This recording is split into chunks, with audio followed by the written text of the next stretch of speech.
Hello, and thank you for joining our webinar today, Unlocking the Power of TA Metrics, the ROI is Real. My name is Jessica Oberto, and I'm the Director of Process and Implementation at People Science. I'll be your moderator for the next hour. You'll find that these webinars are more conversational between our panel guests, so at any point during today's discussion, if you have a question or something you'd like to bring up, please use the Q&A box at the bottom of your Zoom screen, and we'll do our best to make sure we get back to you. So let's get started and introduce our guest speaker and panelist today. So as always, our webinar presenter is Christine Nicholas, founder and CEO of People Science and HireGate. Christine founded People Science back in 1997 to help companies solve their toughest recruiting challenges. Since then, People Science has partnered with many HR and TA departments over the last 27 years, many of which are Fortune 100 companies, as well as startups, in developing and executing recruitment strategies, enhancing their recruiting processes, and creating solutions to fill tough recruitment challenges. And this month, our special guest with us is Kathryn Zaki. Kathryn is the head of Global TA for Cisco Meraki. As an experienced global TA leader, Kathryn connects business needs with ideas and people to create talent solutions. With worldwide technology leader Cisco, she's created and executed strategic HR, TA, and talent mobility initiatives for over a decade, while seeing the organization transform into a leading edge model of a network business in an ever-evolving world. Her background is a mix of HR experience in addition to TA, including HR business partnership, communications, operations, and diversity and inclusion. With over 10 years of global experience and an MBA in international business, Kathryn has a strong understanding of the worldwide market. Since joining Cisco in 2008, Kathryn has developed an enterprise model-wide internal movement strategy that has laid the groundwork for talent to move fluidly toward the highest priority areas of the organization and is being adopted as part of Cisco's talent strategy. This has enhanced employee growth and engagement, along with significant savings for the organization. Previously, she developed and implemented region-specific talent attraction strategies, collaborating with numerous stakeholders in the EMER region.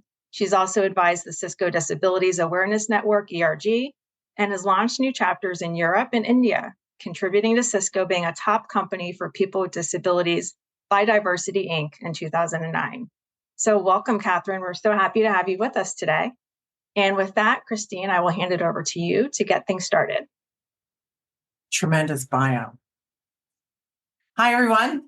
It's good to see you. This is my favorite Wednesday of the month. Thank you for joining us, and thank you for our population that just continues to grow. So excited to be here with Kathryn.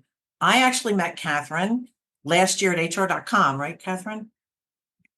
And I just want to paint the scene because I'm always trying to attend different types of HR events, which are greatly stocked with really good HR leaders. And then there's like one TA leader. And sometimes they're okay, and other times they're like, how can I get into HR? So, right? So what I really found was, I'm like, wait a minute, Cisco Meraki, and she's got this great background. And I was not disappointed in the least. You walk into the room to this smart person who really gets it. Anybody who follows Reimagine and follows People Science knows that it's our mission really to elevate talent acquisition. I'm going to talk about metrics in just a second and where we are, but our economies are so dependent on it. And really, we are sorely, sorely lacking talent acquisition leadership. And I know if you're out there right now and you're looking for a position that, ouch, that hurts, especially TA leaders and recruiters that are in that position right now. But I can tell you, I did a poll on LinkedIn. There's a 38% increase this week as compared to last Thursday on LinkedIn with TA positions that are open. TA leadership made up 6% of that, which I think is a good sign, right? So even though we're in this change, in this process of change in talent acquisition, keep getting educated, keep staying on the cutting edge, because we really need good talent acquisition. And I think Kathryn's be a great mentor. I know you'll learn a lot from her. I know I have. So thank you for being here, Kathryn. So let's cut right to the chase on statistics. So the unemployment rate the unemployment rate went up in February for the first time in a long time to 3.9. I think the last time we saw this was like 2017 or so, maybe little bit further back than 2019. So it's interesting to see that it's coming up. Whereas the other two indicators that we look at, the jobs opening, stayed pretty much consistent. So we had job openings of 63 million, which is pretty much very similar to what we saw in December and November. Now, those numbers just run through January. The next report on that will be coming out April 2nd. And then the third number that we always look at is employment added. So in the month of February, we added 275,000 more jobs. So if we look at it this way, if we look at April and we did see the unemployment number come up a little bit, but we go back and look at the jobs added, which has stayed pretty consistent, but again, only through the end of the year going into January. And then the same thing with the amount of employment and payroll coming down just a hair. I'm not sure what we're going to see. I do know one thing. We are not going to see a great fall off. And yesterday was the first day that I saw throughout media that we're not looking at a recession. The major indicators, 67% of the financial world is now saying no soft landing. We're just plowing through this. It's a whole new world. It's a whole new world economy, and it's a whole new world in talent acquisition. I think one of the things that we fail to realize in the TA profession is how responsible we are for that. You know, we were at Transform last week. Remember this, Jessica? We did a roundtable on the same topic. And, you know, the resounding theme was, yeah, but what can I do? Well, if we don't address this, if the Kathryns and the people out there that are working or aspiring to work or whatever the case is, if we don't change it, somebody else is going to. And who knows more about talent acquisition than we do? It's us, right? So pay close attention to those numbers because the rest of the world is, right? So even if we know or don't feel like they're accurate to us at this point, it is a good snapshot. It's the only snapshot we have. So that's where we are with the metrics. Jess, can you put that slide up for me? Yes. So when Kathryn and I were prepping, we were talking about diversity. Woohoo! I mean, who isn't for diversity? Do you know anybody who says, I don't care about diversity? But are we putting our money where our mouth is? Having just come back from Transform a week and a half ago and having participated in some other diversity initiatives. So the funding for for diversity initiatives seems to be decreasing. The positions that were put in place seem to be going away, kind of dissipating into other positions. So, you know, when we look at what has happened with diversity, we saw that big push coming into 2019, 2020, 2021, 2022, moving the needle. And now I think we're in a pause.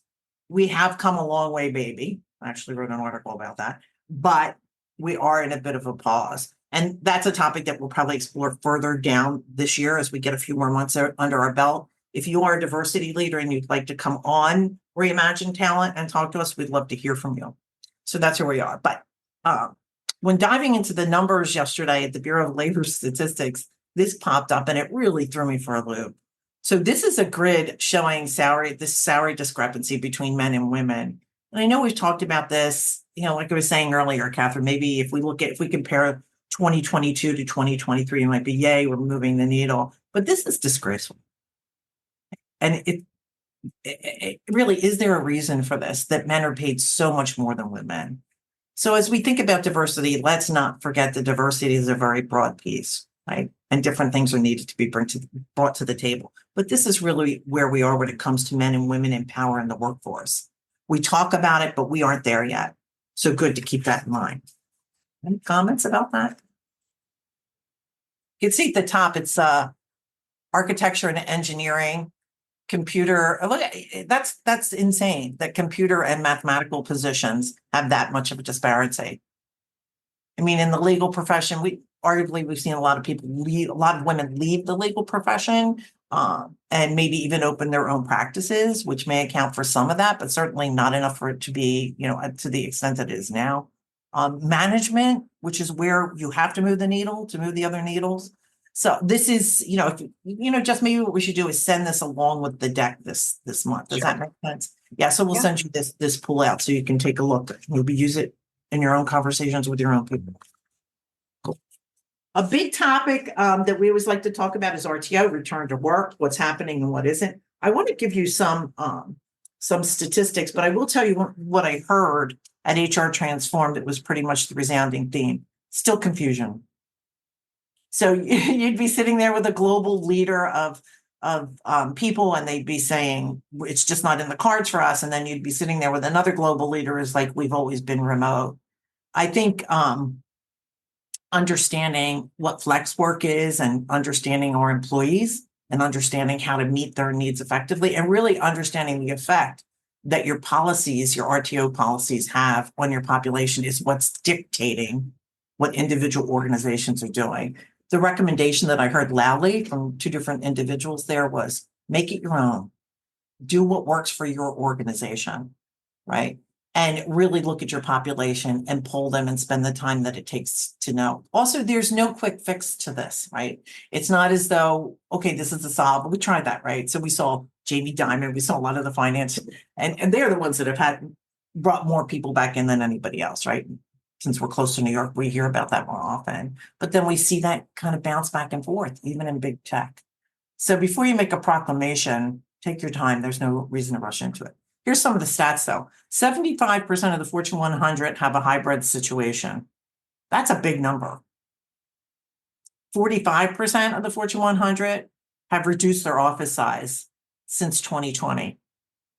And we don't know what the ramification is yet on that, but I think we're going to hear a lot about it at the end of this year.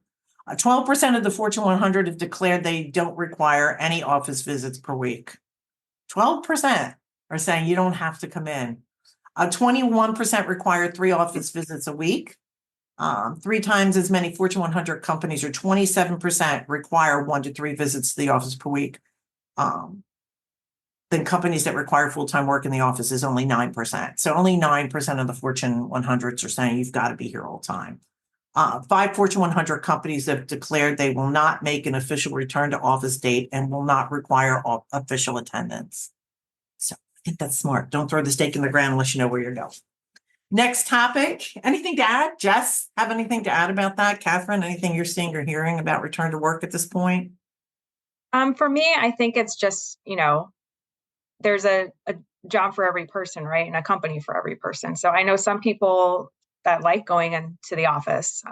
They want to be in face-to-face meetings and see that. So there's others, again, that would prefer to work from home and they feel they're more productive that way. I think employers just need to find out what their target candidate base is looking for and try to steer their return to office policies in those directions. Yeah. And from our perspective, obviously we have technology that enables remote work. And at the same time, we have to understand that if we're asking people to come back into the office, which we have not done, we have to give them a reason that's more meaningful than spending time at home and being productive from home might be. So understanding the reasons why you're trying to get folks into the office and making it a compelling argument. I think me having lived overseas, I've got one of my team members who's over in India, who's on the webinar today, actually. We have to understand that cultures behave differently as well. And so the work culture in different places around the world for a global company, we have to take those into consideration too before making any RTO mandates. Right. I think that comes down to certainly the younger worker to the population.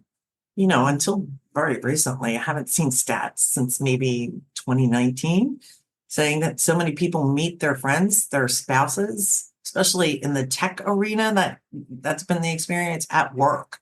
So what's going to take the place of that? Or is that instigating younger workers to want to come into the office because of the loneliness factor and meeting their friends? And I think the other thing is, even if you do it virtually, if you go back to the diversity fact, once you leave school, whether it's college, tech school, high school, whatever the case, your population of friends look and think a lot like you. And the only place that you're really exposed to diversity is in the workforce. So if that doesn't light a bit of a fire for diversity, I don't know what does. But really, the workforce is where we spread these kind of unique ideas and opportunities. Okay, moving on to AI. Everybody just take a big sigh of relief, right? We've gotten over that, oh my God, ChatGPT can do this for me, which is so awesome, and it's making things easier. But I was really happy to be at Transform and hear some of the comments of the analysts, right? Because it's always a hot topic. Everybody wants to know about AI. But this conference was different in the respect that people are taking a breath and saying, wait a minute, I don't have to fear this. It is technology. That's what it is. It's technology. Are there concerns? Yeah, but it's not going away. So we need to embrace it and we need to assimilate it just like we assimilated the PC, just like we've assimilated other tools, and look at how it can move the needle and change things for us in our own businesses. A caution that I will give is that I see a lot of, in case you don't know, we look at pretty much every talent acquisition technology that's out there and a lot of HRIS systems, point systems, and platforms. And we happen to operate our RPO side in a lot of those systems. I can tell you that there's a lot of bright, shiny objects out there, and our IT group meets once a month to review these with me now. And 90% of the technology doesn't work yet. So careful. That hasn't gotten better since AI has come out. It's gotten worse. And I'm seeing large funding dollars go to what's going to be, not what is today. So you have to ask your question, ask yourself, if this is a good tool for me, is it truly a good tool? Where does it fit my tech stack? If I am their first client or their second client or their third client, can I mitigate that risk with really good pricing? That would be my number one recommendation. At the same time, I would also say most technologies, like our technology hierarchy, have embedded AI features in them. So you're already getting AI that you may not even know about. Many ATSs have already put that into their cadre, right? But a lot of these point systems and hierarchy being different, and especially newer technologies, I think it's tougher when you look at some of the more traditional technologies. It's harder for them, even though they have more data, which makes AI more effective. More data, the better, right? But making sure that their systems are created to allow for these easy plugins of AI. Cool. Any thoughts, questions? No. Okay. So let's talk about metrics and the power of metrics. So I have my favorites. Bess has her favorites. Kathryn has her favorites too, right? But let's start it out that way, and just talk about what are the metrics that matter the most when it comes to building ROI. First off, congratulations for being on the call, everybody, for understanding that talent acquisition does have a big ROI, and it's the metrics that get us there, right? So Kathryn, what's your favorite, or maybe you can tell us a story about how you've used ROI to advance your position or the position of the organization you're TA. Yeah. So for me, just a little bit of background. I am a huge data nerd, self-described data nerd. I like to be able to understand the reasons why things are the way they are, but I also love outcomes. So for me, the metrics that matter the most are the ones that are actually driving outcomes. It's being able to say, how were we able to close a gap for the business and getting them either the skills that they needed, the humans that they needed to, solve a customer support issue or whatever it may be. I don't like to track a lot of actions as metrics. I see a lot of times recruiter KPIs are how many times did you log into a tool or whatever the thing may be. I care less about how many times you logged into the tool. I care about what the outcome was from that login. So that's just a little bit of context in terms of my mindset around a lot of the tooling and the metrics. Favorite KPI or an ROI story. I just touched on kind of our customer support thing. When I stepped into this role about 2 years ago-ish, we had a gap of 250 customer support heads talent that we were down in order to support our customers' needs. We were getting escalations left, right, and center. And within 2-3 months, we were able to close that gap. And then that obviously we can calculate that to a return on investment for the business of being able to bring on recruiters to bring that talent in and close the gap there. So while I'm not going to give you specific numbers, that's one that's really able from a business perspective. I sit within the business. I don't sit within talent acquisition. So them being able to say, we invested in you and you helped us close this need, which then got us more, customer reinvestment or whatever it may be. That was a huge one for us. I love the fact that you sit in with the business. So did that make it easier to determine how much it was? The term we use here is cost of vacancy. Like how much was it really costing the company to have one or all of those seats open? Yeah. And I think it just made it more real. So easier. I think it's easy, relatively easy to assess in any given scenario if you take the time to step back and do it. But we were able to much more viscerally feel the pain of the fact that that gap was happening because we were sitting there and hearing it on a day-to-day basis with the business. So then that created the urgency that we needed to then be able to say, okay, here's what we need to solve your issue for you. And that's not even the right way to frame it, to solve your issue with you, right? We can't do it without them too. So. Well, I think you just said it. You felt the pain. So it isn't their issue, it's your issue too, which is so much different than throwing it over the fence or opening the job requisition and then saying, and the HM saying, this is what I want, and then it coming to talent acquisition. It's that bond, don't you think, that makes all the difference? Sure. For sure. That has been the secret sauce that we've had at Cisco Meraki, is that business partnership for sure. And then there's also the incumbency on us to be able to be good stewards of the investment that they're making in talent acquisition, to do right by them and advise them appropriately. So. And I think that's one of the things you talked about. I mean, our recruiting team goes by talent advisor too. And I know that's a term that you use too. And I like that because even when we bring in more junior talent into our organization, just the term talent advisor, I think changes the headset on the way we think about things. For sure. We across all of Cisco, we up-leveled all of our recruiters with talent advisor training supported by Gartner. I'm not just telling you what it was. And it was really great because it gave them the ability to say, we're not just doing things in a transactional way.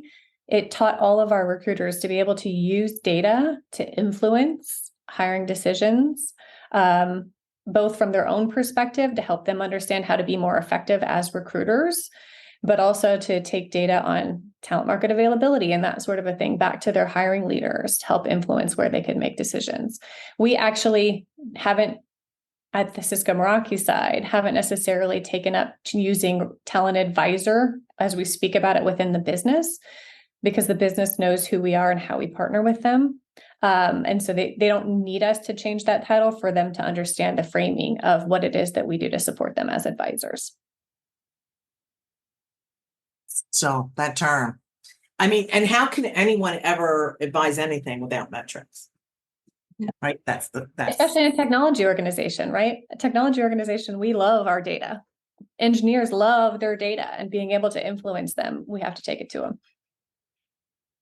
And I think, it's always surprising to me when we come into an organization and there aren't a lot. And I think one of the biggest challenges in TA, some of the reasons we created HireGate, is because there aren't metrics to say everything that we do, right? It picks up when the applicant, tracking really for most organizations, picks up when the applicant applies and goes from there. And then everybody's mad at their ATS, which is amazing to me because it's doing its job. It's an applicant tracking system. It doesn't say recruiter production tracking. It doesn't say market conductor. It doesn't say, tell me what my challenges are. It just says the applicant's applying and they're going through the system. And then we kind of try and makeshift out of it and then get mad at it because it doesn't do it. When really it was the game changer when we had no technology really in any kind of mass market situation until like 04, 05. We started to see Taleo and really up its game. There were some others out there, but really when you started to see ATSs come into the framework. And now that's just a dated part of the entire picture, right? And one of the challenges I think that was really clear listening to a tech panel at HR Transform is how point systems come in and they give you data. And like you said, you're looking at a recruiter saying, well, I don't care how many times do you care really how many times they plugged into, no offense, Seek Out, right? Because that's not telling you what the results were from a tool, which I think Seek Out, by the way, is a great tool. It's one of the partner tools that we use for HireGate. But if I can't at the end of the year say, Seek Out provided X amount of dollars for us, and here's how, then I'm going to have a hard time defending that with finance. Right. So when we look at these point systems, I think it's really important, even, LinkedIn in particular, only game in town. I mean, we're talking to a company that's getting ready to write a check for $2 million to LinkedIn. And the question was, are you getting your ROI? And the response was, it's the only game in town. We have no bargaining power. So without a good tracking system. And by the way, a lot of recruiters, yeah, we have a tracking system. I don't want to keep pushing our tool. I do want to say though, recruiters track this data. They feel like they know what it is because it's in their brain, or they're using spreadsheets, or they're using, some of the power tools from Microsoft and different kinds of places to get there. They just need to understand the importance of keeping them and keeping them accurately so that they can get their hands on them quickly to say, okay, this tool is doing this and this one isn't. Because imagine if that same customer, and actually this is what the customer said to me, if we can go back and we can say 60% of our hires came and our cost per hire was $6,000 on LinkedIn, how can you get me a rate down to $5,000 next year? That changes the story. And when you've got that kind of power, it's kind of hard for us in TA to be negated every time the wind blows in a different direction and a layoff has to happen, right?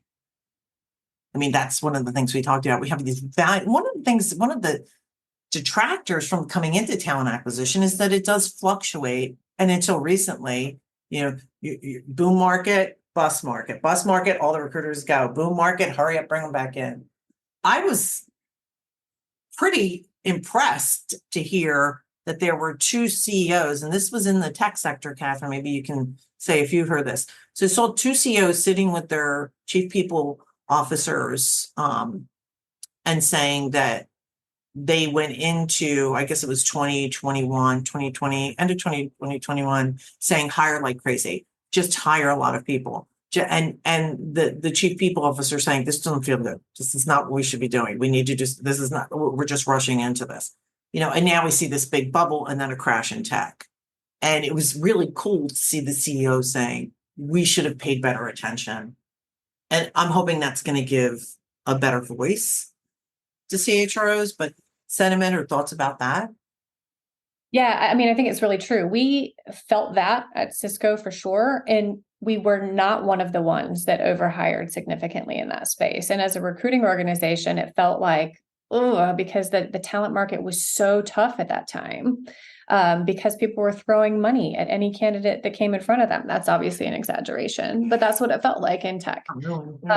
And so being able to then compete for talent for an appropriate amount of talent and not blowing the bank to do so, it really set us up better for success to say, okay, we don't have to scale back at the speed and depth that some other organizations had to. Do we have to transform? We did.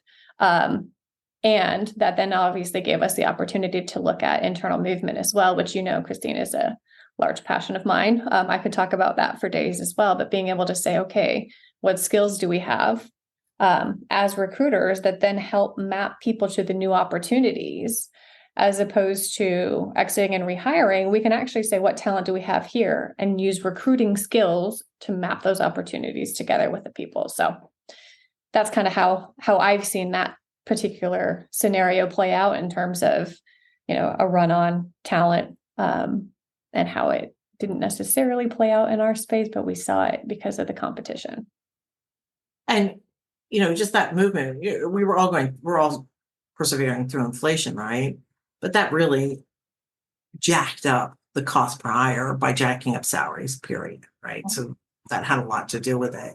And I do think that is something that's caused CFOs to sit up and listen a little bit more. But kudos to you too, Kathryn, because, you were talking about this at the beginning of last year, looking at your internal talent and really managing your, understanding what talent you have and what you need to train to and what you really do need to go outside to before most people, right? Most companies were not really looking at, they were saying, well, what can we do? And I thought it was interesting too, being part of a few conversations where the board of CEOs coming back and saying, why are we training these people? I'm like, well, we've been asking for a training budget, for 60 odd years and it hasn't happened. So, now it's like, oh, wait, that's another way that we can train it. So I think we're seeing a lot of technology pieces that are coming out about training, creating your own training, using different kinds of training modules. But I think we need to be smart and look across the field and say, what talent do I have internally? What are my referrals and how do they even out with this? What do my incoming and what do my source or my passive seekers, and putting those four together and selecting from there, right? And of course, internal gets weighted more, right? there's a big discussion. Jess, you could probably talk about this better, about should referrals be heavily weighted, right? And does it depend on the referral? Anything to add about that, Jess? The different kinds of referrals that are out there? Yeah, well, I'm just thinking recently with the client I was working with, we had a lot of referrals and it was a industry that everyone knows everyone. But really, we suggested let's look at a different profile of candidate, a market you haven't really tapped into.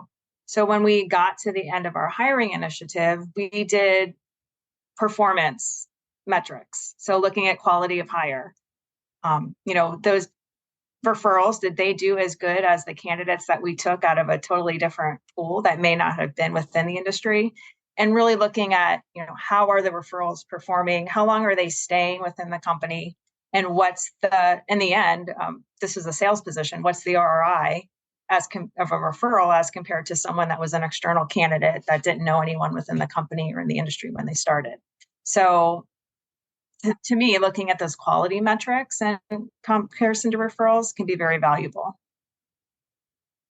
And that's the kind of strategy and metrics that we're talking. So from source of hire to production and everything in between, as you track that, you're able to say this source or referrals are creating this much production. And there's a time and a place for every one of these, right? Another misnomer we see is, we'll just keep filling positions with the candidates that are applying. And now we're hearing a lot about retention. Companies are saying they want to retain, and we're hearing from employees that they want to be retained. Younger generations coming into the workforce are saying that they do want more longevity. They don't have to be committed to a large organization if they feel there's a safety net in mid-market or a small organization, if they feel like their purpose is attached. So as we, look towards the future and even, polling your candidates. I don't know if you do this at all, Kathryn, but one of the things that we've had good success with, especially in the B2C climate, although it works really well with B2B too, from a talent acquisition perspective, you're sitting in the business, you know the objectives, and you're talking to so many candidates that are giving you information that you can't get from Gartner, that you can't get from Mercer, that you can't get from the Bureau of Labor Statistics, right? Really good metrics and really good information collected firsthand by a recruiter. Have you had any wins with that? We have for sure, especially as it relates to comp expectations, right? In the engineering space, being able to say, especially during that time where things were being thrown at, dollars and stock and everything were being thrown at people. That wasn't showing up yet because there's a lag in any of the Bureau of Labor Statistics information and things like that, right? So our recruiters were capturing all of that information to say, this is what it really will take to get to folks right now. We were able to take that to our comp partners and say, here's what realistic looks like right now. To be able to make some differentiation to say, okay, what are our market reference ranges that we use for compensation? Do we need to shift them right now? If so, by how much, for how long, all of those different things. So we have been able to influence based on recruiter firsthand conversations with candidates. Invaluable data. Mm-hmm. The one of the biggest metrics that you'll hear us talk a lot about, I don't know if you and I have talked about this so much, Kathryn, but I know we did a whole webinar on it. And just, we can include a link to the cost of vacancy calculator, especially living in vicarious times, right? So we started working with cost of vacancy in one of the earlier recessional periods in 2000, because we had a client that was saying, our managers are saying they can do the job and they're laying their staff off, and we think this is actually costing us money. And that's where we came in and said, well, how much does it truly cost to have a position open? And before I get to that, I'd like to just share something that we do here at People Science. And I think you heard Jess start to say this, but in recruiting, there's a lot of emotions. There's people. This is one of the reasons you'll see, leaders and in the C-suite saying no one can fix this because it's people. And it's not like making widgets or making routers or chips or whatever the case is. There's a lot of factors that you can't control. And as recruiters too, it's because we're dealing with people, it gets very emotional, right? And if you're on the hunt and you're really trying to fill that position, it feels like nobody wants the job. We wind up in this mental trap of there's not enough people for the job. LinkedIn is the only thing that can save the day. I cannot tell you how many times our middle managers have said to their staff, no, you don't need more seats there. You need to get creative in where you're going, because emotions lie, numbers don't, right? I'm not going to say in your entire life, because I believe in emotions and I believe in intuition. But when it comes to our work, we need to concentrate really and be open to the fact that what we think is really working may not be working. And measurement is what's going to get us there. So understanding the metrics are really important.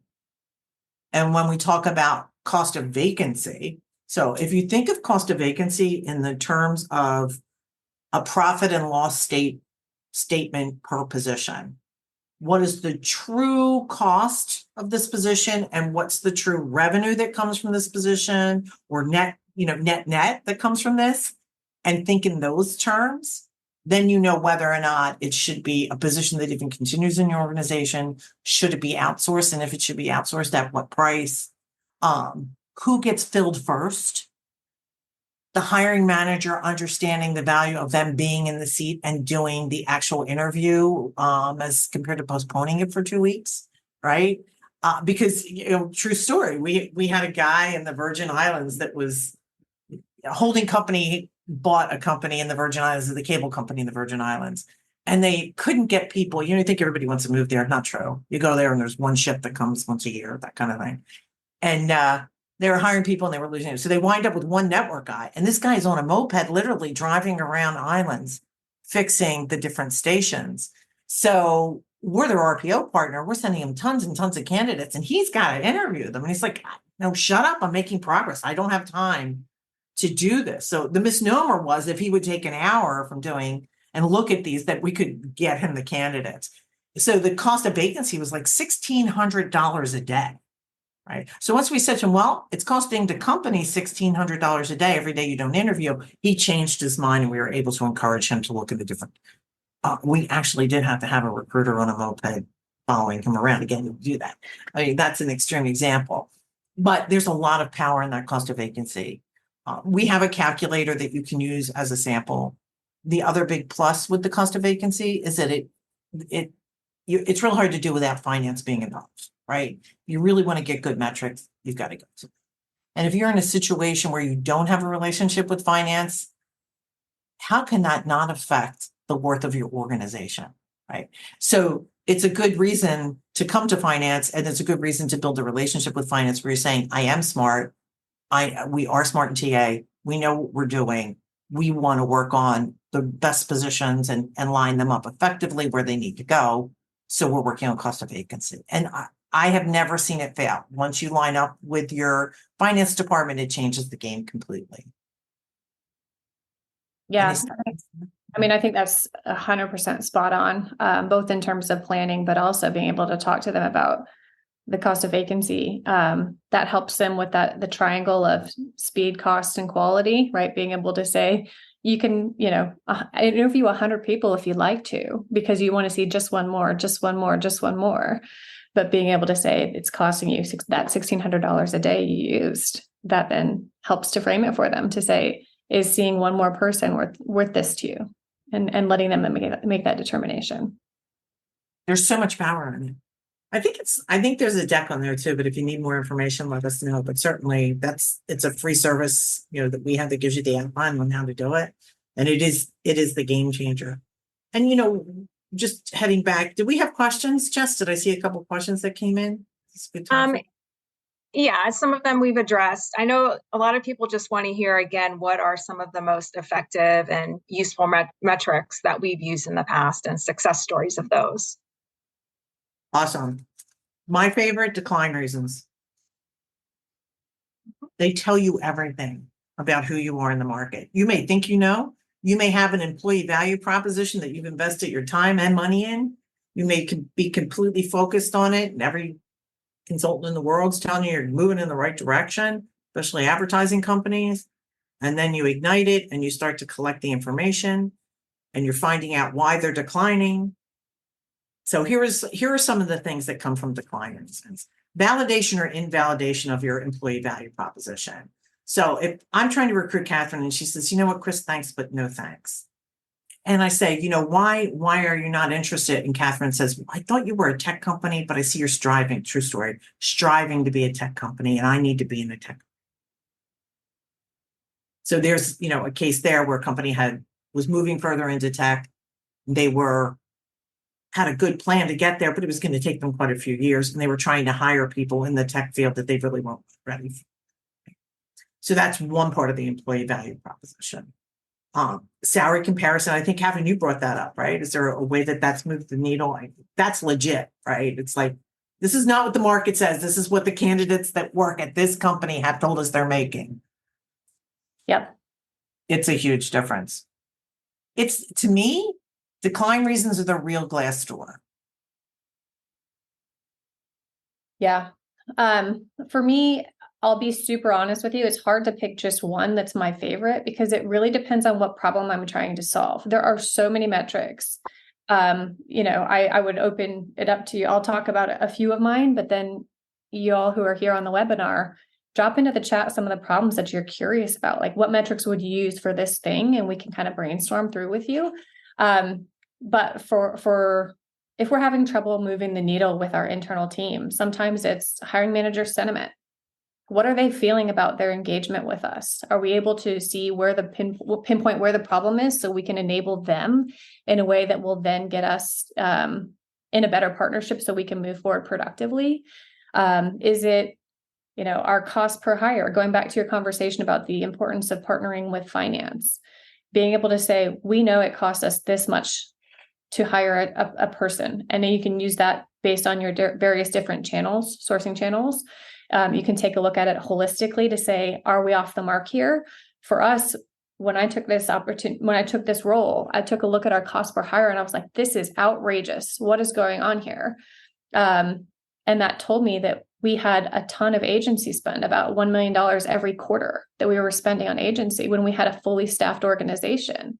So being able to take a look at that and say, we're actually going to scale that back down, cut 33% out of our run rate every quarter, and still delivered a better service to the organization because we were acting as partners and we know what the organization was looking for. So again, that's, two examples that I could give you, but it completely depends on what problem you're trying to solve for what metric I might recommend. Basically, it's what problem does it solve for or what behavior are you trying to change? Those are the two things I look at when I'm looking at metrics. Yeah, I agree. And I think, the most essential metrics, it's important to keep in mind that they really need to be strategic and quantified with big picture impacts. So having them being focused on the near future, so leaders have time to react or make changes, and obviously having them be actionable, right? So when they indicate a challenge, there's a strategy to actually increase the business impacts of recruiting. I've really found that the quality of hire metrics are the most interesting to me. And I think you can really pull a lot of value from those. So having quality metrics can give you a full understanding of the impact and effectiveness of your whole hiring process on the organization's success. So giving TA and the organizations the ability to make informed decisions about recruitment strategies that will continually improve your quality of hire, which in turn improves the company's ROI. Some examples of quality metrics that I like would be performance ratings. And keep in mind, you want to tie these quality metrics all the way back to source of hire. So you can really pinpoint where are these quality hires coming from. So in the future, you can have a better strategy for recruiting future hires. So things like looking at where does your source of hire tie into their performance ratings? What is their time to productivity? What's the retention rate? So, is the retention rate higher for candidates that are from an internship or candidates that are just recruiting externally? What's the job satisfaction rate? So you're able to look at retention probability. What's the manager satisfaction rate? So are your managers more satisfied with candidates that came to you through a referral? Or are they more satisfied with candidates that came externally? And then I think really most importantly, candidate and employee experience ratings. So looking at those metrics and tying them back to the source will give you a lot of insight on how to strategize for the future and where recruiting dollars are best spent.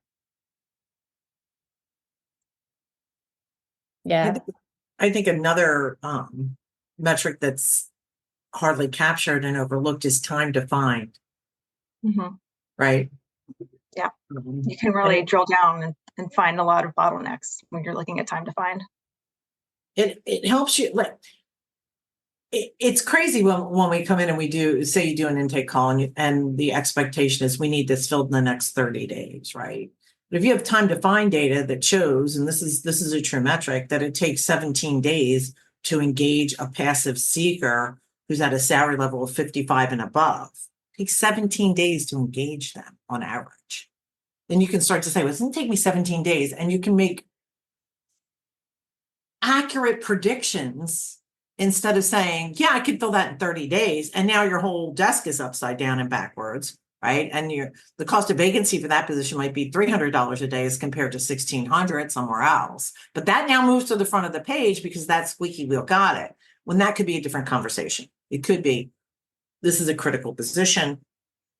We need to look at passive seeking. We know it's going to take us 17 days to engage them. Based on the time to interview, we're looking more at 45 or 50 days. So you can make accurate projections when you understand, I'll call it top of the funnel for recruiting purposes, not for candidates coming in, but from a recruiting standpoint. So the rec opens, what are the tools that you're going to use? What are the most effective? And really understanding this, I think when we come in as an RPO in particular, we do a big investigation, right? So what are the tools you've been using, how they've been working? And we'll see so much redundancy stuck on one tool, like I said about LinkedIn. So really understanding what's coming from the tools that you have, and also understanding what's in your arsenal, what you need to add, right? What kind of relationships do, and once you're collecting that data, you have a lot of power, like we said, to go back to them. So understanding what's getting and what the timeline is to use those tools, right? So your time to fill, or your time to find, which is different than your time to engage, right? So your time to find, you might be able to do in 1 day or 2 days. And then your time to engage may be the 17 or maybe 5, whatever the case is. But understanding recruiter production is very important when it comes to filling the requisitions, making the right kind of recommendations, and workforce planning, right? I think we don't want to see what happened a few years ago with just getting people, and let's hire tons and tons and tons of recruiters. When we really should be smarter than that and understand that there's going to be times when we need to scale, and how do we manage that differently as compared to hiring a bunch of recruiters. Maybe you make sure you have partners ready ahead of time, but understanding your own recruiters' production, I think, makes for better decisions. And what you do with that data educates you on what you need to train to. Kathryn, if we go back to what you're talking about, recruiting's become very sophisticated. It's no longer that one generalist can do everything, right? You need a sourcing engine. You need to manage and give a good candidate experience to everybody, but especially to the incoming, right? And if you've got 300 incoming and it's one person, that's kind of hard to do, isn't it? And then manage your referrals and then look at your internal talent. So you need somebody who can process engineer. That's Jess's bailiwick, right? Process engineering all the way through. Then we have a different division here where recruiters, we have Lindsay Roundtree as our director of recruiting. She tag teams with Jess, but they're two different skill sets completely. And then when we look at our recruiting team, sourcing and the capability to source is very different than the capability to qualify in many cases. And some of your recruiters might crisscross it, right? They might crisscross, but understanding what they can produce and what their talent sets are. And instead of trying to put a fish in a tree and then getting mad because they can't perform, or outplacing them because they haven't been able to do the job, and saying, what can I train this person to? Or do I just put them in a situation where we reside on their strengths? Yeah. No, for sure. I think when people are placed where they have strengths, they're definitely going to be thriving in a way that the productivity levels are going to increase for sure. So rather than fighting against it, it's leveraging that to go ahead. And I know there were some follow-ups. So Jess, you want to throw some follow-up questions over to Christine? Sure. So Amber asked, where can we find metrics like 17 days to engage a passive candidate? You know what you mean? That number actually came from Lever ATS, and then it was validated by HCI.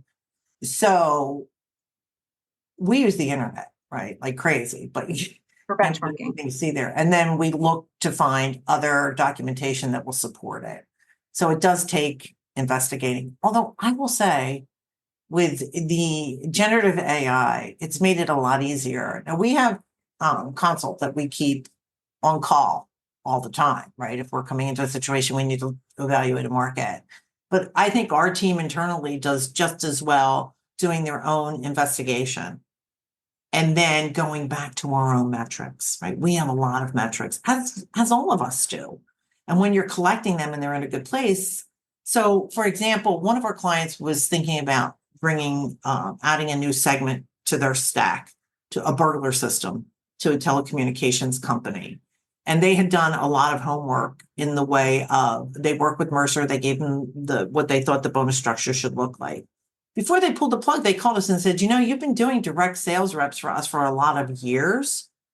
We had a slew of candidates who had worked for a burglar company. We were able to go in and get myopic on 7 different markets and find out exactly what their salaries were, which was quite contrary to what the information Mercer had given them. So don't underestimate your own investigative ability and your own data.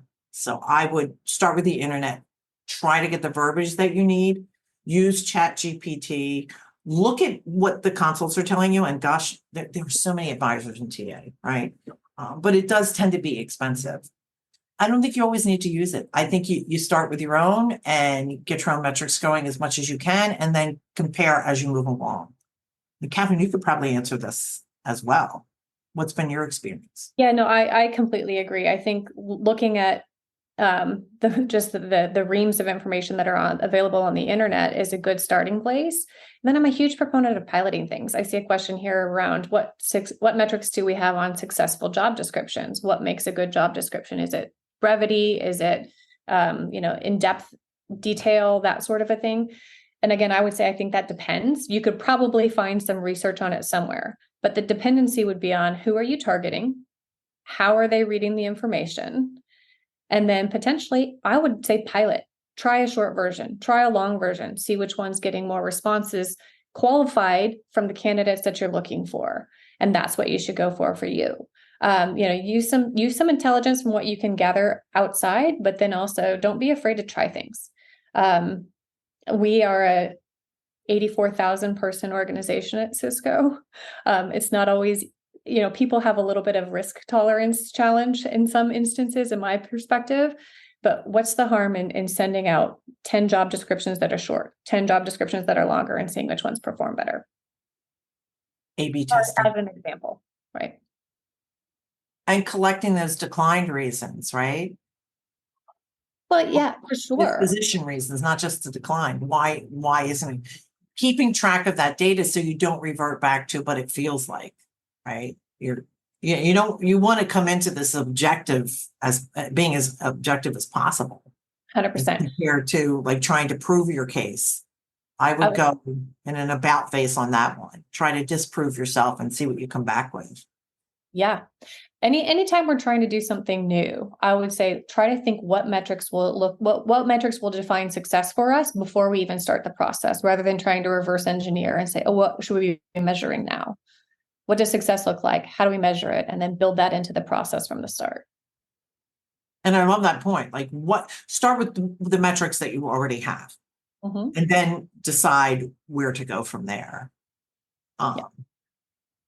And I think as far as like quick wins are concerned, consider your source of hire. How much is it really costing you for Indeed?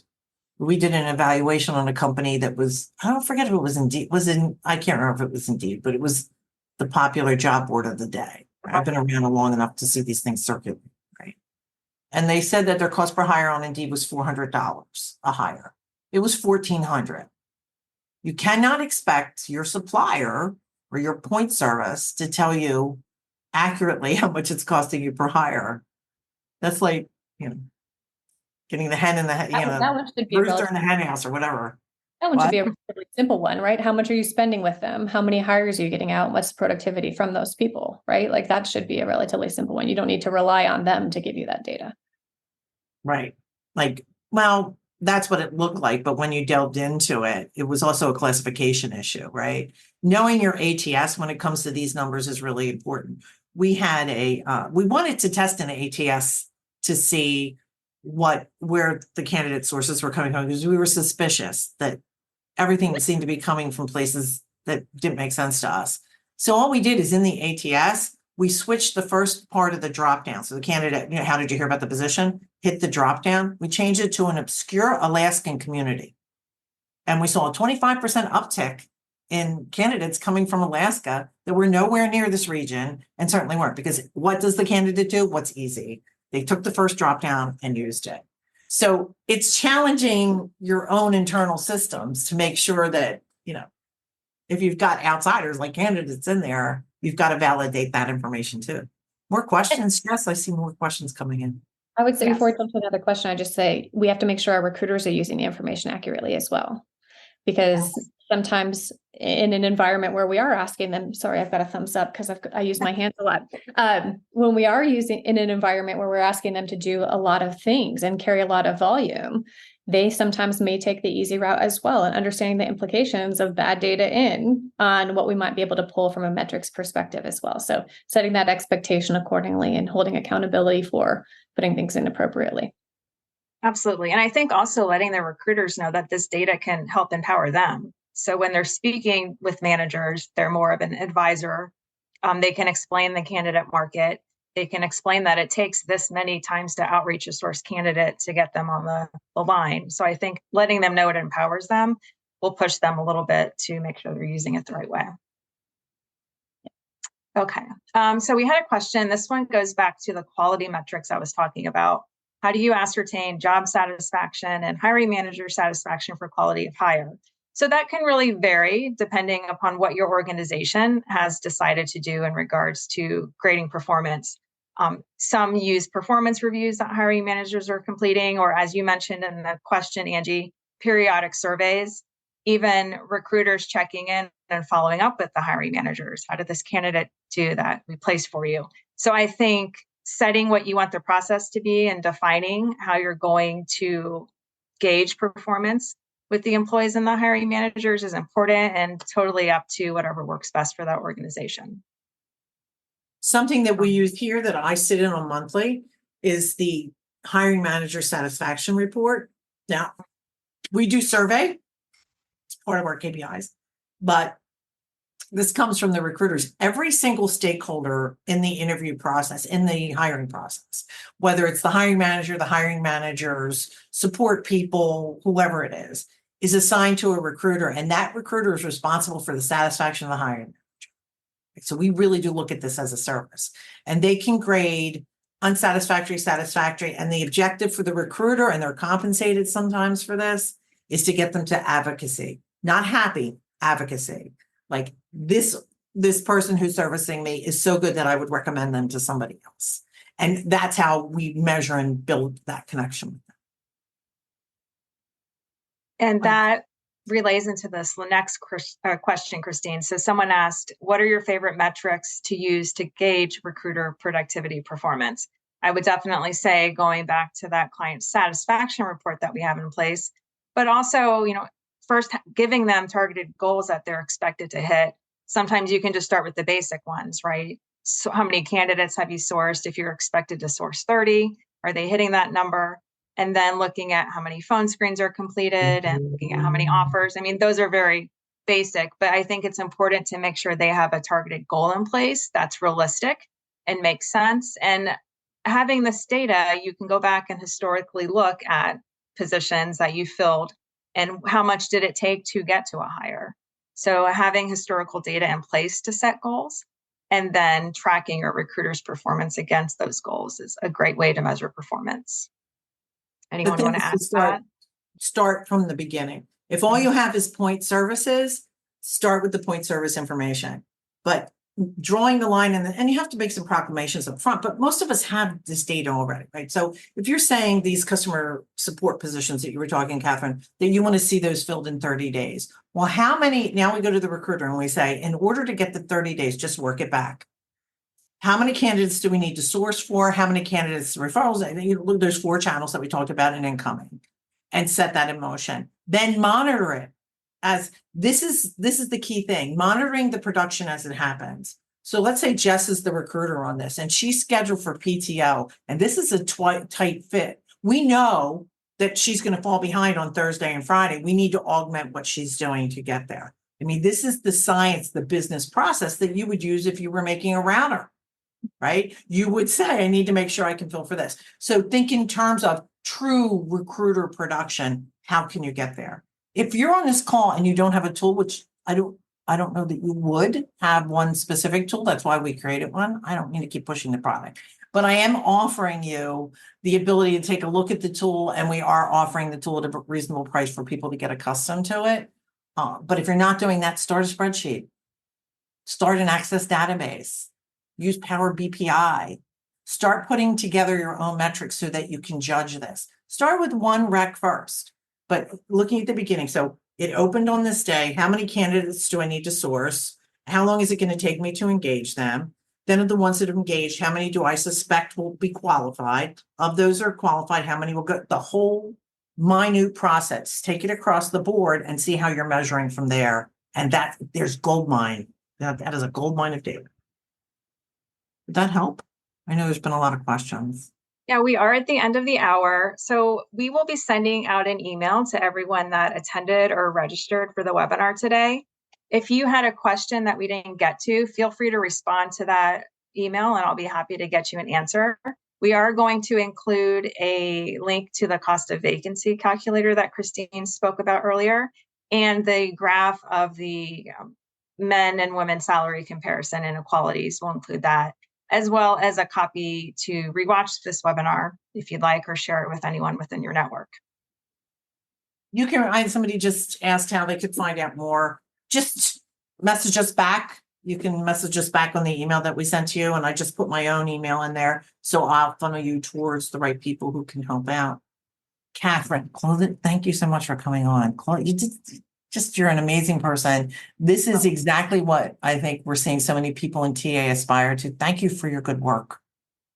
Oh, thank you. I appreciate having met you and in continuing the conversation, because I think you are doing such great work in advancing the conversation around talent acquisition. So thank you for what you do. We're all going to get there. All righty. Thanks again. And we'll see you next month. And we'll be talking about the relationship with hiring managers. Right. Bye now. Bye.